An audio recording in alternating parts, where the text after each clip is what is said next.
안녕하세요. 저는 올해 64살이 된 박정호라고 합니다. 아내와 함께 30년 넘게 살던 서울 아파트를 팔고 전원주택으로 이사한 지 이제 1년 반 정도 됐네요. 평생 도시에서만 살았던 우리 부부가 은퇴 후 새로운 삶을 찾아 시골로 내려와 겪은 이야기를 들려드리려고 합니다. 처음에는 정말 꿈만 같았습니다. 도시의 복잡한 일상에서 벗어나 맑은 공기, 넓은 마당, 텃밭 가꾸기.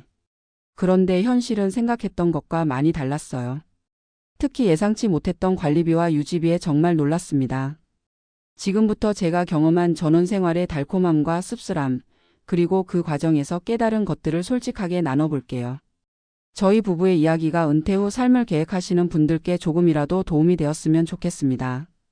제 이야기는 30년 넘게 살았던 서울 목동 아파트에서 시작됩니다. 저는 중소건설회사에서 35년간 근무하다 3년 전에 정년 퇴직했어요. 아내 김미영은 영어학원에서 파트타임으로 일하다가 제가 은퇴할 무렵 함께 일을 그만뒀습니다. 우리 딸 하나는 이미 결혼해서 분당에 살고 있고 아들은 캐나다에서 직장 생활을 하고 있어요.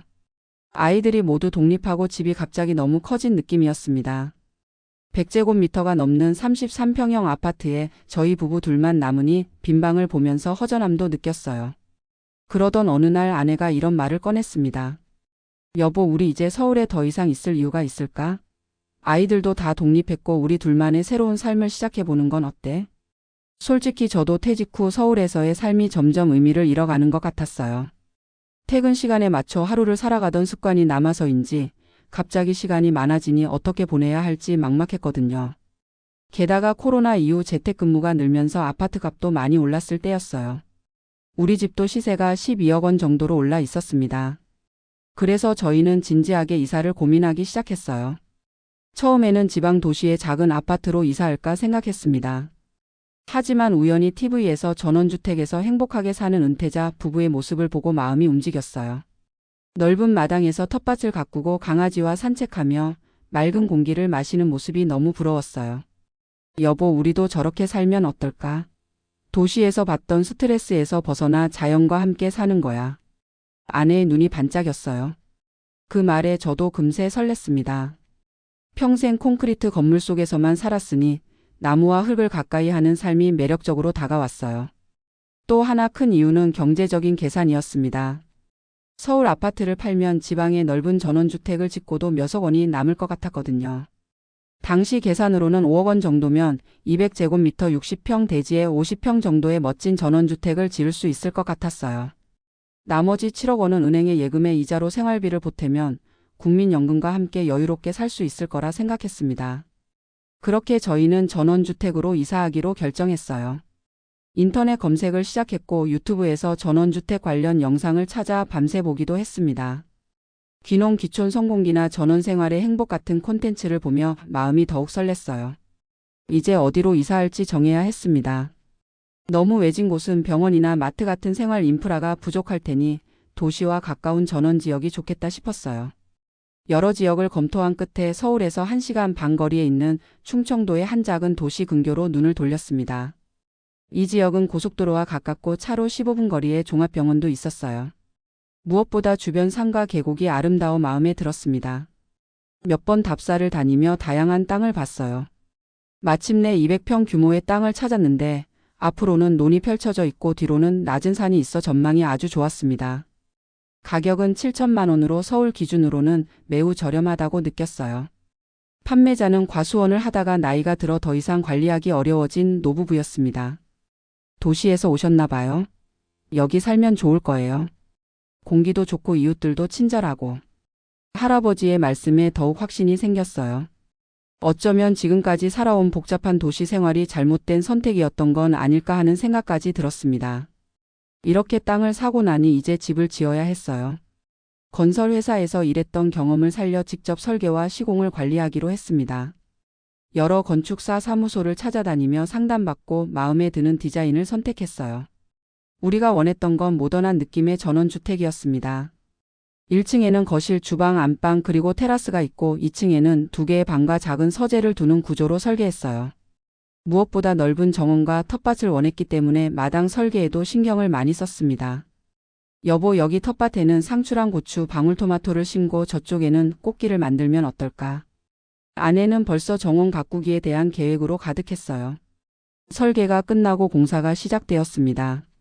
서울에 있는 아파트를 팔고 임시로 근처 다세대 주택에서 전세로 살면서 공사 현장을 매일 확인했어요. 건설 과정에서 처음부터 예상했던 문제들이 하나둘 발생하기 시작했습니다. 우선 진입로 문제가 있었어요. 제가 구입한 땅은 마을에서 조금 떨어진 곳에 있었는데 진입로가 좁아서 공사 차량이 들어오기 어려웠습니다.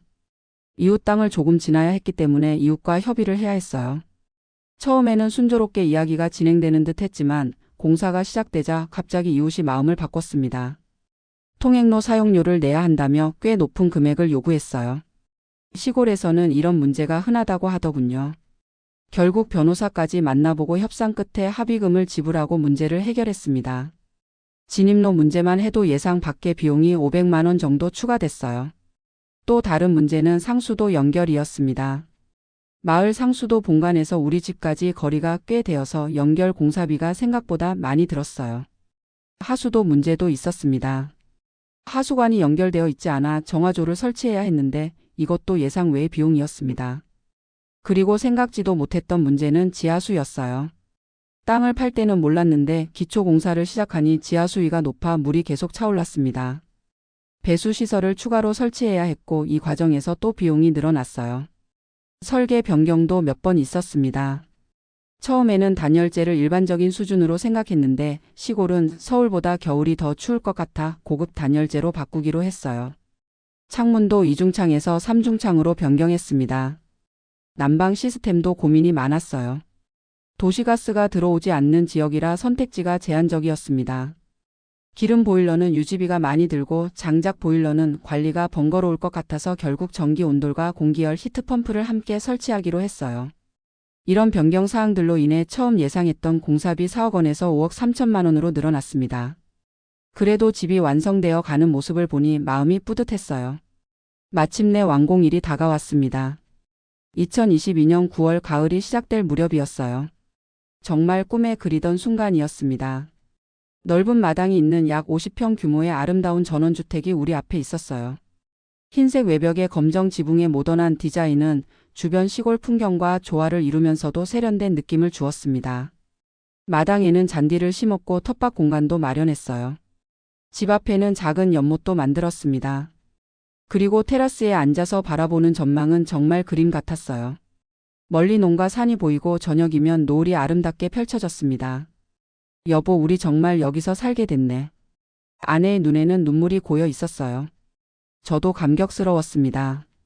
평생 일하며 꿈꿔왔던 은퇴 후의 보금자리가 마침내 현실이 되었으니까요. 이사날 딸 가족과 서울에서 친한 친구들이 찾아와 도와주었습니다. 아버지, 집이 정말 예쁘네요. 저도 나중에 이런 집에서 살고 싶어요.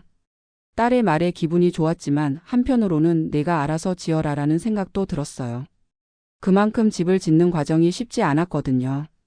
처음 몇 주간은 정말 천국 같았습니다. 아침에 일어나면 새소리를 들으며 마당을 산책했어요.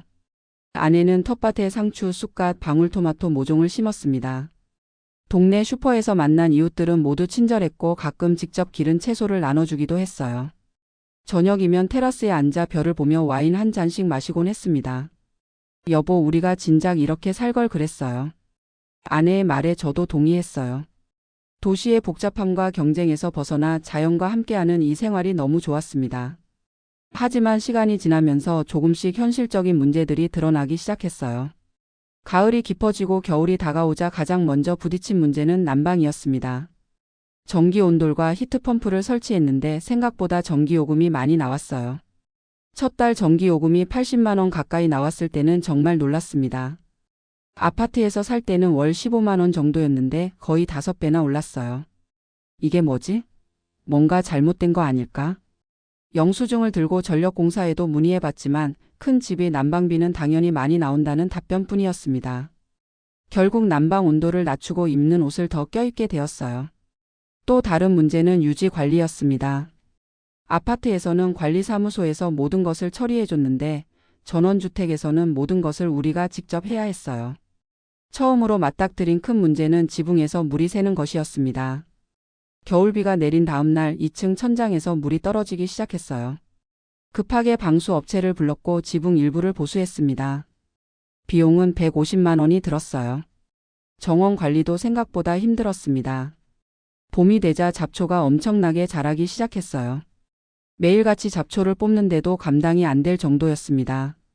결국 정원관리 업체와 계약해 월 30만 원에 정기적으로 관리받기로 했어요. 텃밭 가꾸기도 쉽지 않았습니다.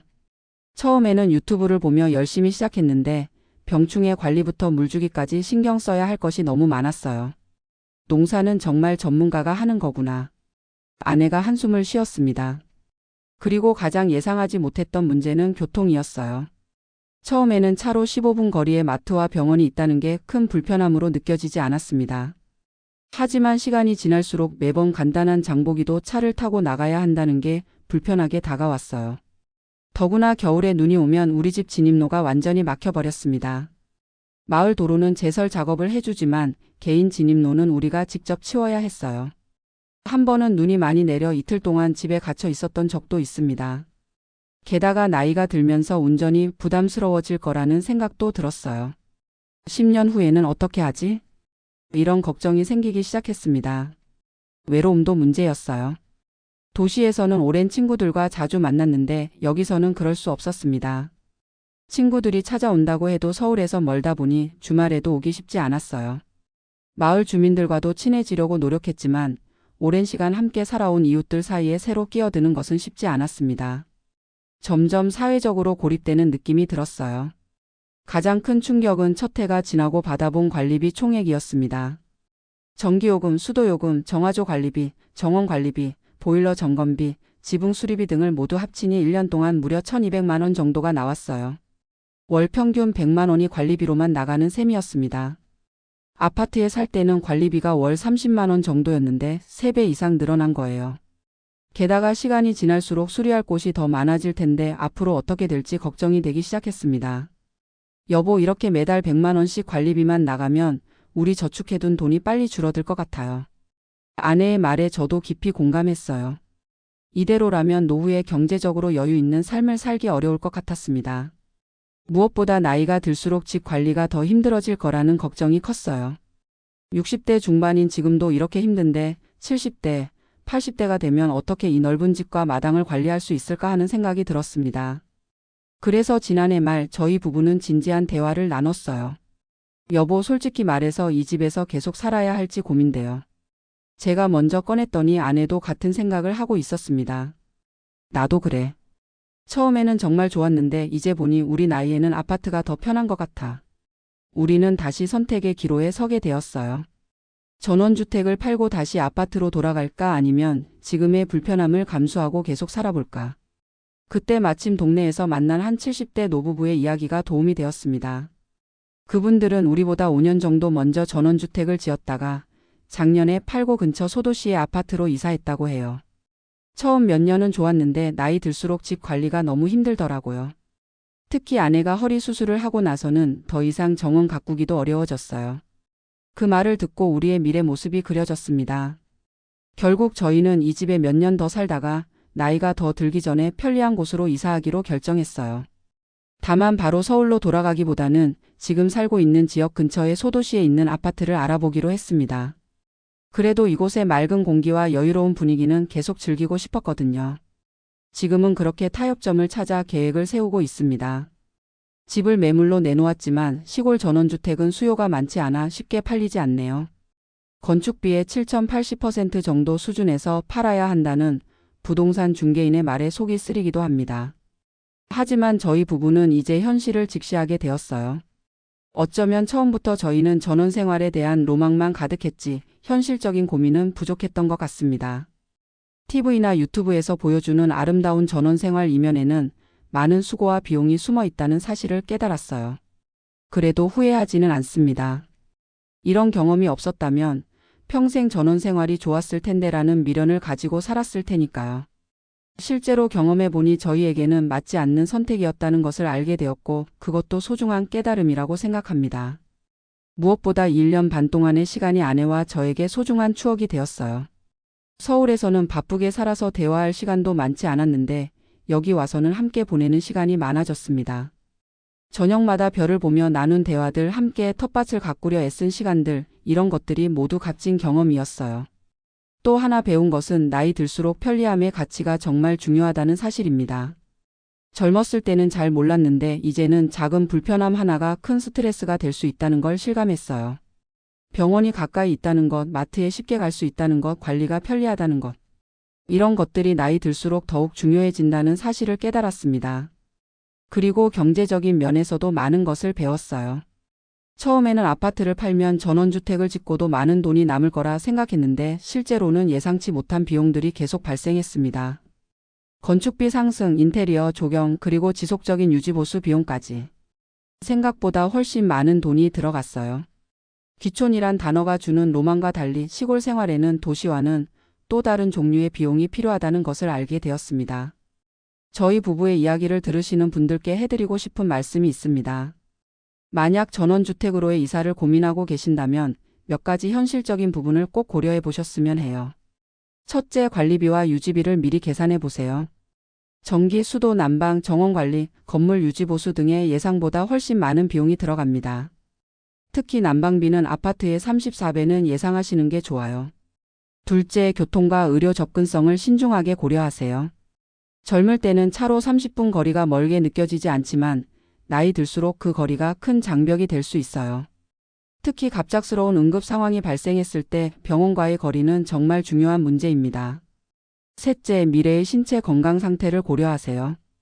60대에는 텃밭 가꾸기나 집 관리가 가능할지 몰라도 70대나 80대가 되면 어떨지 상상해 보세요.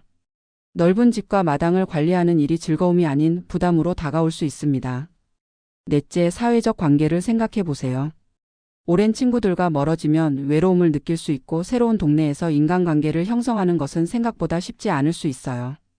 특히 은퇴 후에는 사회적 관계가 더욱 중요해집니다. 다섯째, 집값 변동을 현실적으로 봐야 해요. 도시 아파트와 달리 전원주택은 가치가 쉽게 오르지 않고 되팔 때 손해를 볼 가능성이 큽니다. 많은 분들이 건축비의 60-70%의 집을 파는 경우가 많다는 것을 알아두세요.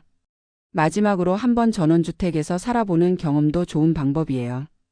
우리처럼 바로 집을 짓기보다 먼저 시골 전원주택을 1년 정도 임대해서 살아보는 것도 현명한 선택일 수 있습니다. 그래야 로망과 현실 사이의 갭을 미리 경험할 수 있으니까요. 그래도 전원 생활에 대한 꿈을 계속 갖고 계신다면 저는 응원합니다. 다만 현실적인 준비와 계획이 필요하다는 점을 꼭 말씀드리고 싶어요.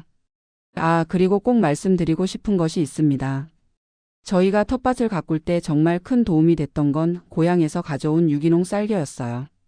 토양에 뿌리니 식물들이 훨씬 잘 자랐거든요. 그리고 매일 아침 마시던 구기자차도 시골 생활에서 활력을 주는 소중한 습관이 되었어요. 동네 할머니께서 직접 키운 구기자로 만든 차였는데 그 향과 맛이 정말 일품이었습니다. 지금 생각해보면 전원주택으로의 이사는 저희 인생에서 큰 모험이었어요.